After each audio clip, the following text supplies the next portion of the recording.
جس گھر میں علم اور دینی تربیت کے سوتے پھوٹے ہوئے ہیں. ہم ایسے گھر سے لے کر کے آئے جس کے ہاں دین کا علم نہیں, دینداری نہیں, یا اس گھر والے نے اپنے لڑکے اور لڑکی کی دینی تربیت نہیں کی ہے, یہ کبھی جوڑا, یہ شادی خانہ آبادی نہیں ہو سکتی ہے میرے بھائیو.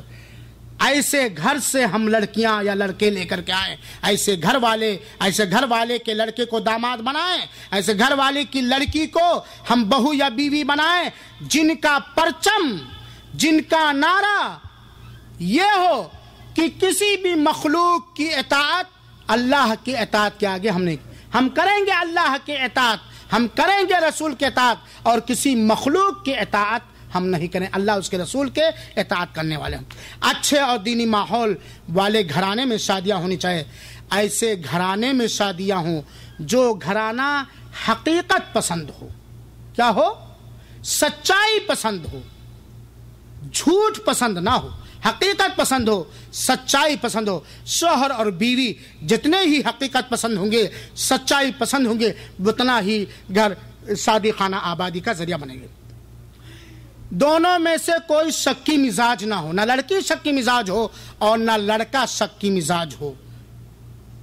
غیرت کی دوسری بات, ورنہ اگر ہماری لڑکی شکی مزاج ہے, شوہر کے بارے میں ہے دیتا نہیں, کھلا سکتا تو زندگی میاں بیوی کی خوشگوار نہیں گزر سکتی. ایسے گھر میں شادی ہو جس کے یہاں جہالت نہ ہو, دیوسیت نہ ہو, ڈکیتی و چوری نہ ہو, سماجی خرابیاں نہ ہو, بے غیرتی نہ ہو, دینی اقدار کو پامال نہ کیا جائے, دینی رجحانات کو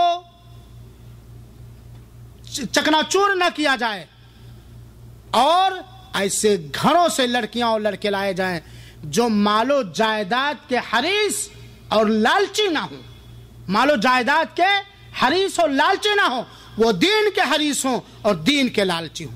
لیکن اب یہاں سوال پیدا ہوتا ہے کہ شیخ خطا خوب دھاڑے, لڑکی نیک ہو, لڑکا نیک ہو, تو جناب آج ہم کہاں جائیں ہندوستان میں نیک لڑکا تلاش کرنے کے لیے, کہاں جائیں نیک لڑکیاں تلاش کرنے کے لیے؟ اس حمام میں تو سارے کے سارے ننگے ہیں, چاہے وہ علماء کی جماعت ہو, چاہے صلحاء کی جماعت ہو, چاہے مالداروں کا خاندان ہو, چاہے غریبوں کا ہو, چاہے مسلمانوں کا ہو یا غیر مسلم. کہاں جائیں گے ہم نیک تلاشنے؟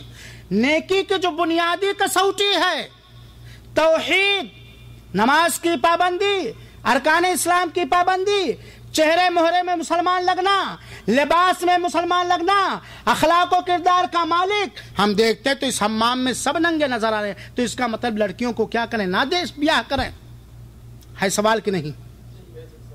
ہاں ارے بھائی بولو, ہے سوال کہ نہیں؟ 90% ہم نے کہا الحمدللہ. اس کا ذمہ دار کون ہے؟ تو اس کا زبان سے اقرار کر دینے سے کافی ہو جائے گا؟ جب ہم دیکھ رہے ہیں کہ ہماری لڑکی نیک ہے, آپ کی لڑکی نیک ہے, لیکن اس کے لیے نیک لڑکا نہیں مل رہا ہے, یا لڑکا نیک ہے, ہمارا لڑکا نیک ہے, لیکن اس کے لیے نیک لڑکی نہیں مل رہی ہے, تب ایسی صورت میں ہماری ہماری ذمہ داری دوبالا بن جاتی ہے. لہذا ہماری یہ ذمہ داری بنتی ہے, اے اولاد کے مالکوں, اے بچیوں کے گارجنوں, اگر ہم مسلمان ہیں, سماج میں اچھا خاندان پیدا کرنا چاہتے ہیں, ہم اپنے نطفے سے پیدا ہونے والی اولاد کے ذریعہ دیندار سماج قوم و ملت کو دینا چاہتے ہیں, دنیا میں جنتی ماحول بنانا چاہتے ہیں, دنیا کو امن و سکون, عیش و عشرت, اطمینان کا سنٹر و مرکز بنانا چاہتے ہیں, تو ہر باپ کی یہ ذمہ داری ہے, ہر ماں کی یہ ذمہ داری ہے, ہر لڑکے اور لڑکی کے گارجین کی, سرپرست اور ولی کی یہ دینی ذمہ داری ہے کہ اپنے نطفے سے پیدا ہونے والی اولاد یا اپنی بچوں اور بچیوں کو نیک بنانے کی کوشش کرو. اور تمہاری اولاد اس وقت تک نیک نہیں بن سکتی ہے جب تک خود نیک نہیں بنو گے. میری بات غلط تو نہیں ہے؟ جب تک خود نیک نہیں بنو گے. ہم خود نیک بنیں, بچپن سے اپنے اولاد کو نیک بنانے کی کوشش کریں, ایسی ڈگر پر ان کو چلائیں, ایسی جگہ انہیں پڑھائیں, ایسے لوگوں سے ان کی دوستی کرائیں, ایسے لوگوں سے میل ملاپ کرائیں جن کے ذریعہ سے ان کے یہاں دینداری, انسانیت, صالحیت اور اونچا اخلاق آئے. میرے بھائیو, چنانچہ ضروری ہے کہ ہم اپنے بچوں اور بچیوں کو صحیح اور دینی تعلیم پہلے دیں. اب آپ کہیں گے انجینئر نہیں بنے گا تو 1 لاکھ ریال سعودیہ میں کیسے کمائے گا؟ کوئی مشکل نہیں, انجینئر بناؤ, دیندار انجینئر بناؤ, دین پسند انجینئر بناؤ, بااخلاق انجینئر بناؤ, ڈاکٹر بناؤ, دیندار ڈاکٹر بناؤ, بااخلاق ڈاکٹر بناؤ, قوم و ملت کا غم و ہمدردی رکھنے والا, دین کی محبت رکھنے والا, دین پر مر مٹنے والا ڈاکٹر بناؤ. کون روکتا ڈاکٹر نہ بناؤ؟ کون روکتا انجینئر نہ بناؤ؟ ہاں, وکیل نہ بناؤ, اور وکیل بناؤ تو اس کو یہ وصیت کر کے بناؤ کہ میرا بھائی ایسا نہ ہو کہ سچ کو غلط اور غلط کو سچ کر کے تو کما. کون کہتا؟ دین بانجھ نہیں ہے میرے بھائیوں ساتھیوں, سارے میدان ہیں, لیکن سب کچھ ہونے کے ساتھ ساتھ سب سے پہلے کیا ہونا ضروری ہے؟ دینی تربیت اور دینی مزاج. اور اس کے لیے صرف اپنے نیک بن لینا کافی نہ ہوگا, اپنی اولاد کو نیک بنا لینا کافی نہ ہوگا, کیونکہ ہم یا ہماری اولاد اس وقت تک نیک نہیں بنے گی جب تک کہ ہم سماج کو نیک بنانے کی کوشش نہیں کریں گے. کیونکہ بچے کو اسکول میں پڑھنے جانا ہے, کالج میں پڑھنے جانا ہے, دکان پہ سودا خریدنے جانا ہے, بازار جانا ہے. لہذا مسلم سماج کو چاہیے کہ مسلم سماج کو مسلم سماج بنائے, اور شادی سے پہلے دونوں گارجین یا بچے اور بچیوں کو نصیحتیں کرنی چاہیے. آج کیا ہے, بس پہنا اڑا کے بھیج دیا گیا. بچیوں کو نصیحت ہونی چاہیے, بچوں کو نصیحت ہونی چاہیے کہ تمہارا برتاؤ تمہاری دلہن کے ساتھ کیسا ہونا چاہیے, تمہارا برتاؤ تمہارے سرتاج کے ساتھ کیسا ہونا چاہیے. میرے بھائیوں ساتھیوں, یہ جب چیزیں پیدا ہوں گی تب جا کر کے ہم دیندار شوہر یا دیندار بیویاں پا سکتے ہیں, ورنہ نہیں. حاضرین کرام, 10 منٹ اور برداشت کر لیجئے. یہ تو شادی کے مختصر مسائل اور بہت ساری چیزیں ہیں.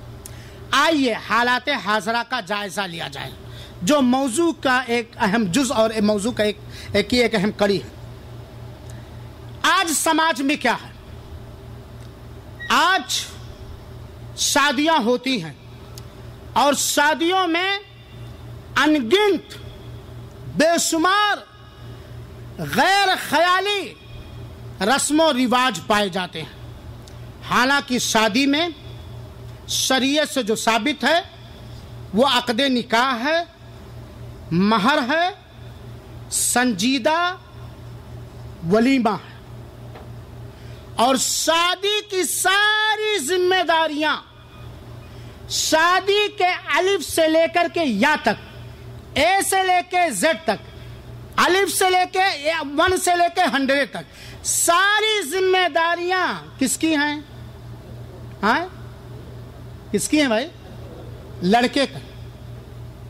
لڑکے کی ذمہ داری, لڑکی کی یا لڑکے کے باپ کی یا لڑکے کے گارجین کی اجازت دینے کے علاوہ اور کوئی ذمہ داری نہیں ہے. میرے بھائیوں, وہ دین اسلام جس کی طرف نسبت کرنے کی وجہ سے ہم مسلمان کہتے ہیں, اور نکاح میں خطبہ مسنونہ مسلمان ہونے کی وجہ سے پڑھا جاتا ہے, اور کہیں کہیں بدعتی انداز سے کلمہ بھی پڑھایا جاتا ہے. ایسے دین اسلام کے اندر شادی کے سلسلے میں پوری کی پوری ذمہ داری کس کی ہے؟ شوہر کی ہے, مرد کی ہے. لڑکی کی کوئی ذمہ داری نہیں ہے خرچ برچ کے سلسلے میں. لڑکے کے باپ کی کوئی ذمہ داری نہیں ہے خرچ برچ کے سلسلے میں. لڑکی کے گارجین کی کوئی ذمہ داری نہیں ہے خرچ برچ کے سلسلے میں. لیکن آج سماج کے اندر میرے مسلمان بھائیوں اور ساتھیوں, شادی میں جو رکاوٹیں, جو پریشانیاں, جو کلفتیں آج ہم مسلم سماج کو دے رہے ہیں, آج لڑکیاں مجبور ہو گئی ہیں خودکشی کرنے پر آج بہوؤں کو جلایا جاتا ہے، اور معاملہ ہمارے بدعتی غیر شرعی رسم و رواج اور لالچ کی وجہ سے معاملہ یہاں تک پہنچ گیا ہے کہ آندھرا پردیش وغیرہ میں لڑکیاں مندروں میں جا کر کے، لڑکیاں مسلمان لڑکیاں مندروں میں جا کر کے غیر مسلموں کے دیوی دیوتاؤں پر نظریں چڑھا کر کے دولہا کی فریاد کر رہی ہیں۔ میرے مسلمان بھائیوں ساتھیوں، آج گھر میں لڑکی پیدا ہوئی کوئی خوشی کا ماحول نہیں ہوتا ہے۔ آج باپ پریشان ہو کر کے، جس باپ کی بیٹی جوان ہو گئی ہے، جس ماں کی بیٹی جوان ہو گئی ہے، پریشان ہو کر کے نہ چاہتے ہوئے ہمارے ظلم و شادی کے معاملے میں مسلم سماج کے ظلم و ستم کی وجہ سے زبان سے کہنے پر مجبور ہو گئے ہیں کہ شادی سے پہلے مر جاتی تو اچھا ہوتا۔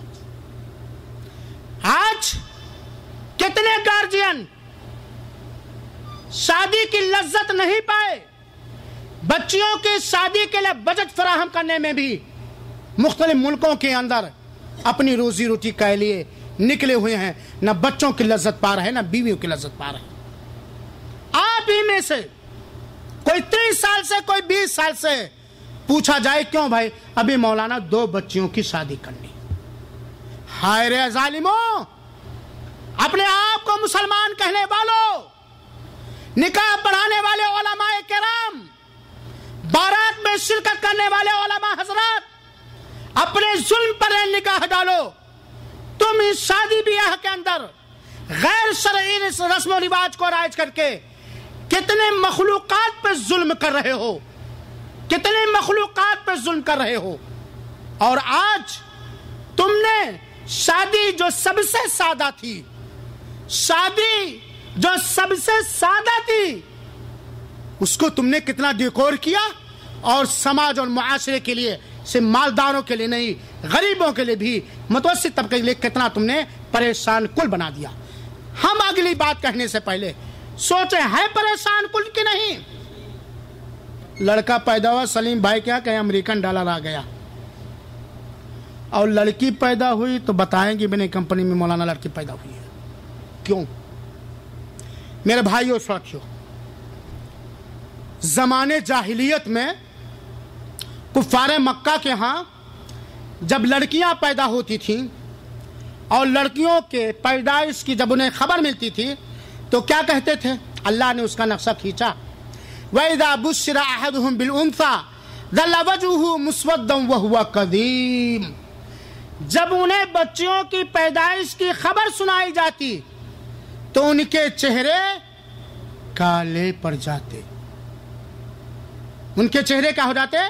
کالے پڑ جاتے، اور دل ہی دل میں گھٹنے لگتے۔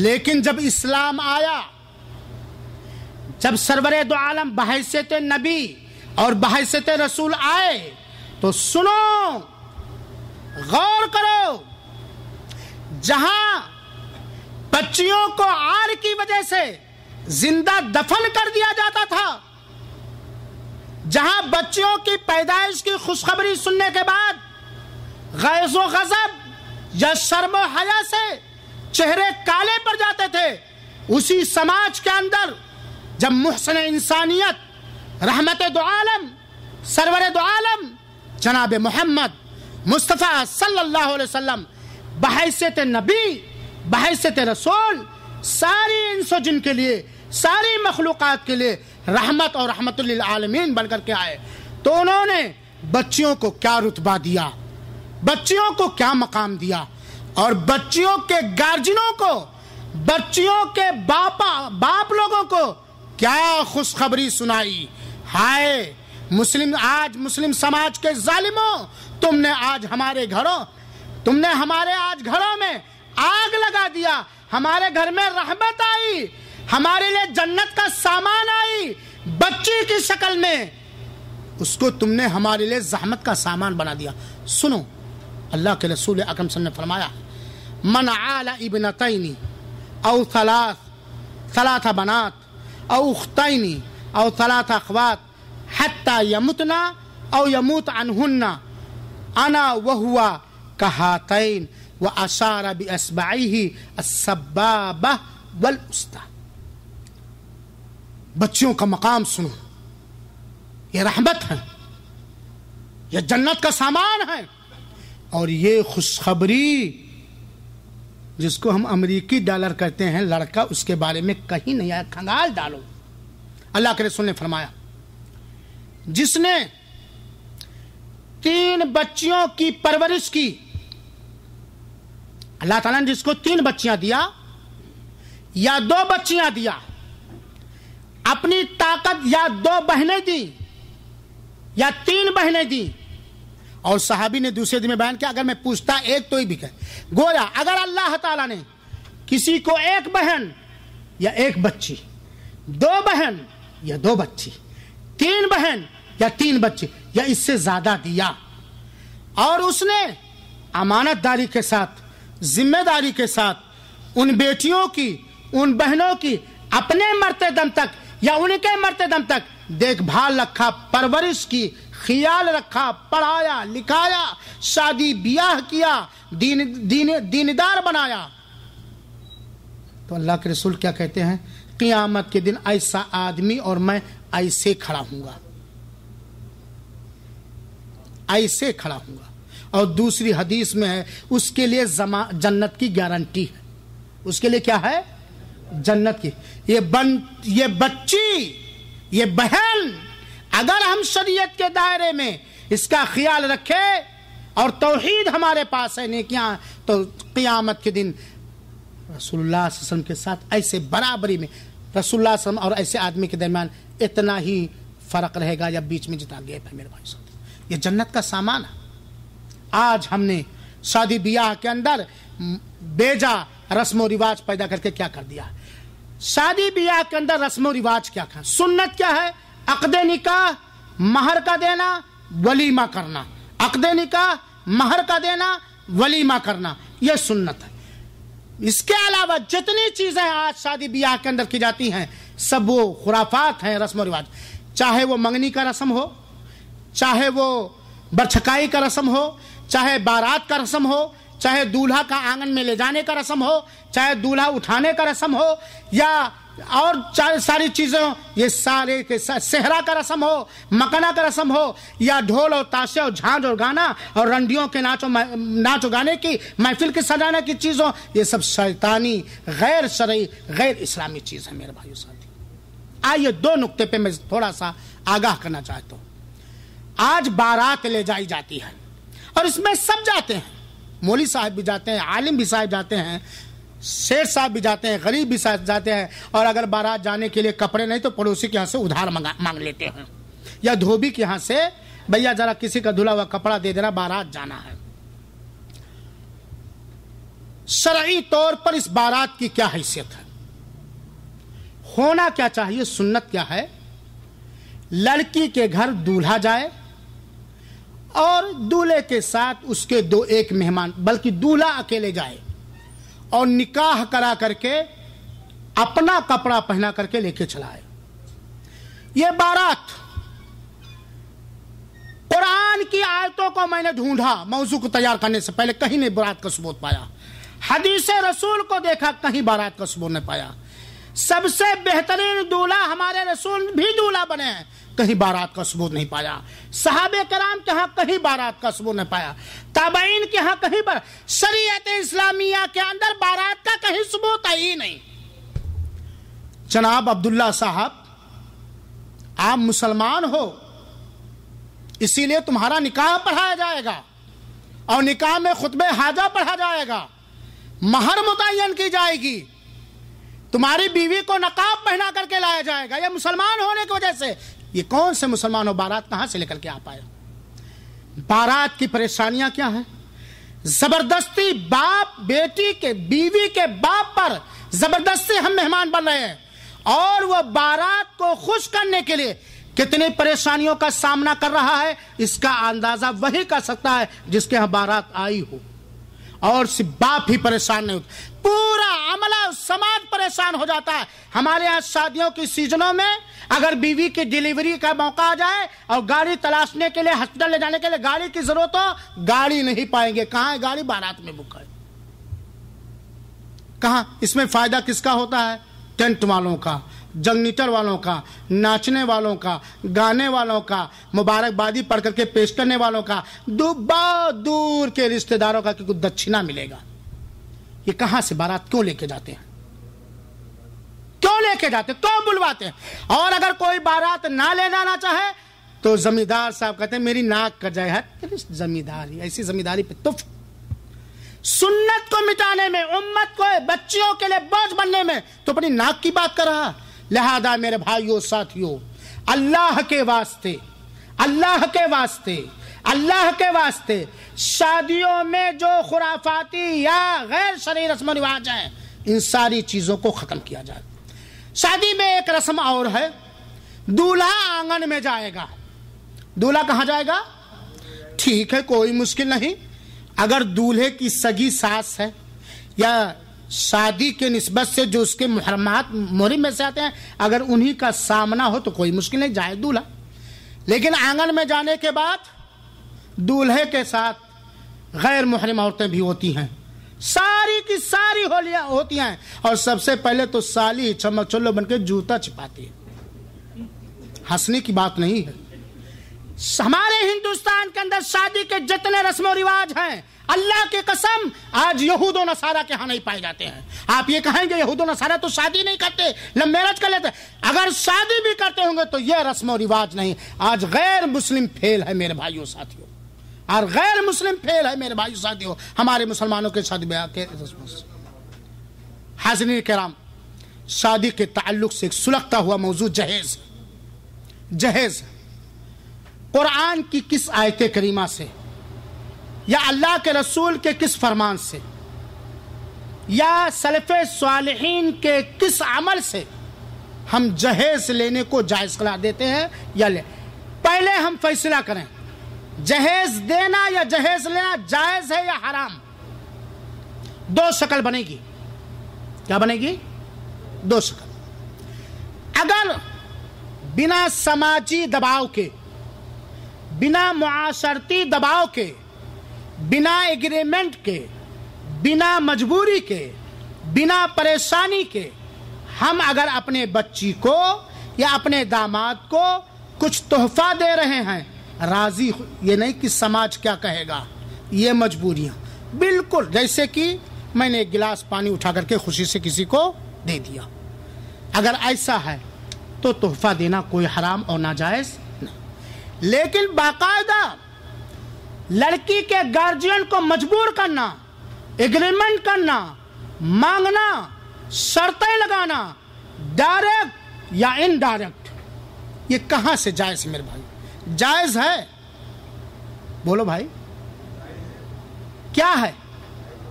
حرام اور ناجائز ہے۔ دوسروں کا مال باطل طریقے سے کھانا ہے۔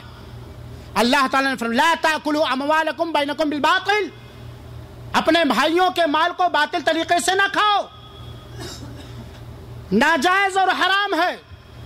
اور ساتھ ہی ساتھ اس کے اندر حد درجے کا ظلم اور ستم بھی پایا جاتا ہے میرے بھائیوں ساتھیوں۔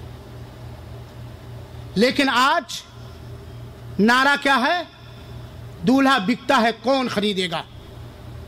ہم ذرا سوچیں کس بنیاد پر لڑکی کے باپ کو یا لڑکی کے بھائی کو مجبور کر رہے ہیں سود لینے پر، چوری کرنے پر، بیاج لینے پر اور بھیک مانگنے پر۔ اے جہیز کے لالچیوں، اے سماج کے اندر جہیز کی لعنت کو عام کرنے والوں، ذرا ترس کھاؤ، ذرا رحم کھاؤ ان غریبوں پر جو اپنی بچی کی شادی کرنے کے لیے بیچارے صدقات و زکات مانگنے پر مجبور ہو گئے ہیں۔ ہے بات ایسی کہ نہیں؟ میرے بھائیوں کتنے لوگ ایسے آتے ہیں آنکھوں سے آنسو نکل پڑتا ہے اور حقیقت ہوتی ہے مولانا کہیں سے امداد کرا لیجیے، 2 بچوں کی شادی نہیں کر پاتا۔ یہ کس نے کیا ہے میرے بھائیوں؟ جہیز کی وجہ سے سود کا بازار گرم ہے. لڑکی پیدا ہوئی، سود خور لوگ بچے کے نام فکس ڈپوزٹ کر دیتے ہیں.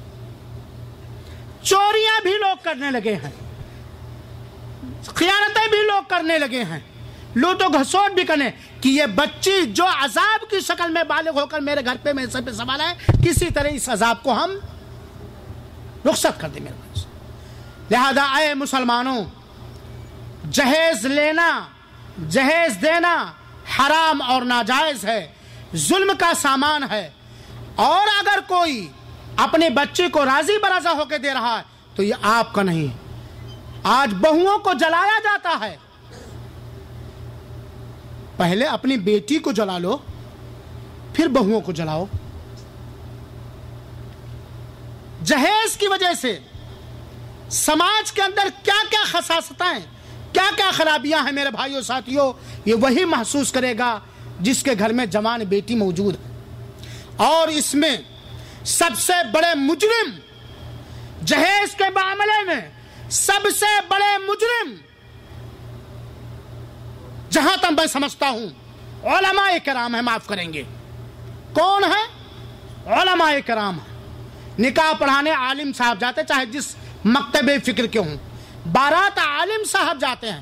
لیکن عالم صاحب کو یہ توفیق نہیں ہوتی کہ ایسے سلگتے موضوع پر جس سے سماج پریشان ہے دو نصیحت کی بول دیں، کیونکہ 1000 نکاح پڑھوائی اگر بول دیں گے تو کٹ جائے گی. یہ علماء کی ذمہ داری ہے. دوسرے مجرم وہ پڑھے لکھے اسٹوڈنٹ ہیں، چاہے وہ عربی لائن سے ہوں یا انگریزی لائن سے، وہ پڑھے لکھے اسٹوڈنٹ ہیں جن کو اپنے علم کی قدر معلوم نہیں ہے، جن کو اپنے مردانگی کی حیثیت معلوم نہیں ہے، جن کو اپنی عزت کی فکر نہیں ہے، جو بھکاری اور ڈکیت اور چور بنے ہوئے ہیں جہیز لینے کے دینے میں. دوسرے مجرم سماج کے مالدار لوگ ہیں. سماج کے مالدار لوگ ہیں. جناب آپ کے پاس ہے، ٹھیک ہے، آپ دے رہے ہیں، لیکن چاہے مانگ کر کے ویسے، لیکن کیا آپ کے اندر اتنی بھی ہمت ہے کہ اس بیٹی کی شادی بھی کر دو جس بیٹی کا باپ جہیز دے کے دولہا نہیں خرید سکتا؟ مالدار لوگ. لہذا میرے بھائیوں، ان ساری چیزوں کو ختم ہونا چاہیے. اور یہ چیزیں ختم کب ہوں گی؟ یہاں ایک سوال یہ بھی پیدا ہوتا ہے، یہ چیزیں ختم کب ہوں گی؟ ایک بہترین حل ہے ان چیزوں کے ختم کرنے کا، یہ کہہ کے میں بات کو ختم کر رہا ہوں. ایک بہترین حل ہے، اس کے علاوہ کوئی دوسرا حل نہیں. اپنی بچیوں کو اپنی جائیداد میں وراثت دو. جب تک ہم اپنی بچیوں کو اپنی جائیداد میں شریعت کے مطابق وراثت نہیں دیں گے، ہماری بیٹی اپنے سسرال میں پریشان رہے گی، اس کو تانا دیا جائے گا، اس کے نازک دل کو چکنا چور کیا جائے گا، اس کا شوہر اسے تانا دے گا، اس کی ساس اسے تانا دے گی، اس کا سسر اس کا تانا دے گا. لے کے کیا آئی ہے تیرے پاس کیا؟ ابھی میں تجھے گھر سے نکال دوں، ابھی تجھے طلاق دے دوں، جائے گی کہاں؟ تیرا باپ بھی مر گیا، تیری ماں بھی مر گئی، تیرے بھائی ناکارہ نکل گئے، تیرے میکے میں تیرے بھاؤجوں کا راج چلا، جائے گی کہاں؟ کس سہارا اور چٹیل میدان میں جائے گی؟ لیکن ہماری لڑکی جس کو اللہ تعالیٰ نے ہمارے مال میں وارث بنایا ہے، اس کو ہم نے وراثت دیا، شوہر ناکارہ نکل گیا، بدتمیز نکل گیا، بددین نکل گیا، شیطانی مزاج نکل گیا، وہ اپنی جائیداد میں آ کے عزت و آبرو بچا کر کے، ہاں ڈاکٹر صاحب، رہ سکتی کہ نہیں رہ سکتی؟ لیکن شوہر جب ہم نے اپنی بیوی کو گھر سے نکال دیا، نکاح کرتے ہی وراثت میں اس کا کوئی حصہ نہیں، وہ کہاں جائے گی؟ کس فٹ پاتھ؟ آج حیوان فٹ پاتھوں پہ، روڈوں پہ بہ رہے ہیں. آج حیوانیت، درندگی عورتوں کے سلسلے میں ہر گلی کوچے میں عام ہے. جب اس کو ہم ایک بچاؤ کا سامان دیں گے نہیں، کہاں جا کے اپنی عزت و آبرو بچائے گی میرے بھائیو ساتھ؟ لہذا وراثت دو. اور اللہ کی قسم، اگر ہم نے اپنی بچیوں کو، اگر ہم نے اپنی بہنوں کو اپنے باپ کی جائیداد سے، وراثت سے محروم کر لیا، تو ہم نے یہ ظلم کیا، اپنی بیٹی کا یا اپنی بہن کا حق ناجائز طریقے سے کھایا، اور اگر وہ راضی برضا ہو کے اس نے معاف نہیں کیا تو اللہ کی قسم وہ ہڑپی ہوئی جائیداد کو اللہ تعالیٰ 7 زمین کے برابر کر دے گا، جو ہمارے لیے بوجھ کا سامان ہوگا، قدم آگے نہیں بڑھ پائیں گے۔ حقوق العباد ہے۔ اے باپ، اے ماں، کتنی ظالم تو ہو گئی، کتنی تو بے رحم بھی ہو گئی۔ یہی بیٹی تیری ماں ہے، تیرے نطفے سے پیدا ہوئی ہے، تیرے لیے کھانا بنایا ہے، تیرے لیے روئی ہے، سب سے زیادہ درد تیری بیٹی کے دل میں ہے۔ اسی بیٹی کو تو نے ایسا رویہ اختیار کیا کہ تیرے نہ رہنے کے بعد تیری جائیداد میں جس کو اللہ تعالیٰ نے حصہ دیا ہے اس کو تو حصہ نہ دے۔ لہذا اور میں قوم کی مسلمان بچیوں تک یہ آواز پہنچانا چاہتا ہوں، لڑ کے جھگڑ کر کے شریعت کے دائرے میں رہ کر کے اپنی پوری انرجی اور طاقت خرچ کر کے اپنے بھائی سے اپنے باپ کی جائیداد میں وراثت لو۔ زندگی ہی میں اپنے باپ سے کہہ لو، لکھوا لو کہ ابو جان میں آپ کی دلاری ہوں، ابو جان میں آپ کی بیٹی ہوں۔ جب آپ مر جائیں گے بھاؤجوں کا راج ہو جائے گا، بھائی کا بٹوارا ہو جائے گا، آپ کی جائیداد بھائی لے لیں گے۔ اگر میں جس شوہر کے ساتھ ہمارا ہاتھ تم نے پکڑایا ہے اگر یہ ناکارہ نکل گیا یا یہ مر گیا، اولاد زیادہ ہوئی یا کمانے کی کوشش کی، کما نہ سکے گا، ہم کہاں جا کے پناہ لیں گے؟ ابو میں آپ کی بیٹی ہوں کہ نہیں؟ ابو میں امیہ میں آپ کی بیٹی ہوں کہ نہیں؟ اگر میں آپ کی بیٹی ہوں اور آپ کے اللہ نے ہمیں وراثت میں حصہ دیا ہے تو ابو جان دنیا میں دے کر کے جائیے، اس کا فیصلہ کر کے جائیے، آپ وصیت کر کے جائیے یا کوئی بندوبست میرے لیے کر کے جائیے۔ میں آپ کی بیٹی ہوں، میں آپ کی دلاری ہوں، میں آپ کے آنکھوں کی ٹھنڈک ہوں، میں آپ کے داماد کے لیے سکون کا سامان ہوں۔ کہ بیٹیوں کو تو مانگنا چاہیے الاپ کر کے، ساری ریلیں نکال کر۔ آج سماج کے اندر جب عورتوں پر ظلم و زیادتی عام ہوتے جا رہے، آج شراب پینے والے لوگ عورتوں پہ ظلم زیادتی کریں، ٹی ویوں کے ذریعے آپ کو یہ خبر ملتی ہوگی کہ عورتوں کا مظاہرہ ہو رہا، عورتوں کی ریلیاں نکال رہی، عورتیں حکومتوں سے فرمائش کر رہی شراب بند کرو، شراب بند کرو۔ شراب کی وجہ سے ہم بالکل غیر معمون ہیں۔ ایسے ہی مسلمان عورتوں کو، مسلمان بچیوں کو ریلیاں نکالنا چاہیے، مظاہرہ کرنا چاہیے کہ وراثت ہمارے اسلام، ہم مسلمان ہیں، اسلام نے ہمیں وراثت دی ہے، ہمارا وراثت میں حصہ کیوں نہیں؟ حکومتوں سے لڑنا چاہیے، حکومتوں سے ٹکرانا چاہیے، سرمایہ دار طبقے سے لڑنا چاہیے۔ آج لوگ شریعت کے حساب سے اپنی بیٹیوں کو اپنی جائیداد میں حصہ دینا لگے۔ ہماری بیٹی مالدار ہو جائے گی، ہماری بیٹی کے لیے ایک سہارا رہے گا، ہماری بیٹی کو کوئی آنکھ نہیں دکھا پائے گا، ہماری بیٹی کو ہمارا داماد تانا نہیں مار پائے گا، ہماری بیٹی کے نام و نازک دل کو وہ چکنا چور نہیں کر پائے گا کہ لے کے کیا آئی ہے، اور وہ مالدار رہے گی۔ ہمارے لیے بھی صدقہ تو خیرات کر سکتی ہے۔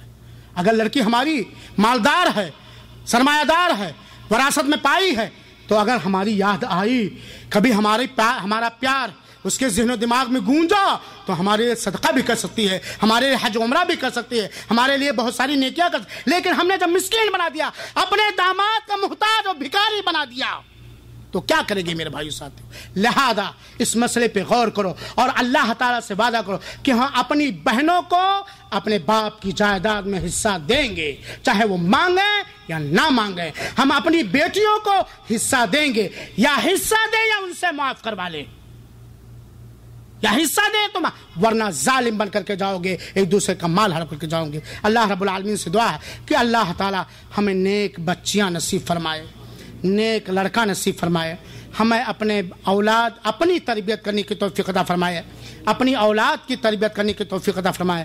الہ العالمین تو ہمیں نیک بہو نصیب فرما، الہ العالمین ہمارے ان بھائیوں کو نیک بہو نصیب فرما، غیر شادی شدہ لوگوں کو نیک بیویاں نصیب فرما، الہ العالمین تو ہمیں نیک داماد عطا فرما، نیک بہنوئی نصیب فرما، الہ العالمین تو اپنے سے ڈرنے والا، اپنی محبت، اپنے سے محبت کرنے والا، اپنے دین کا احترام کرنے والا رشتہ ہمارے بچوں کو اور ہماری بچیوں کو تو نصیب فرما۔ الہ العالمین تو ہمیں اپنی بچوں کو وراثت دینے کی توفیق عطا فرما، ہمیں اپنی بہنوں کو وراثت دینے کی توفیق عطا فرما۔ الہ العالمین تو ہمیں ظالم نہ بچا، ظلم سے بچا، ظالموں سے بچا۔ الہ العالمین تو ہمیں ظلم سے بچا، ظالموں سے بچا۔ الہ العالمین تو ہمیں ظلم سے بچا، ظالموں سے بچا۔ آمین وآخر دعوانا ان الحمدللہ رب العالمین والسلام علیکم ورحمۃ اللہ وبرکاتہ وجزاکم اللہ احسن الجزاء۔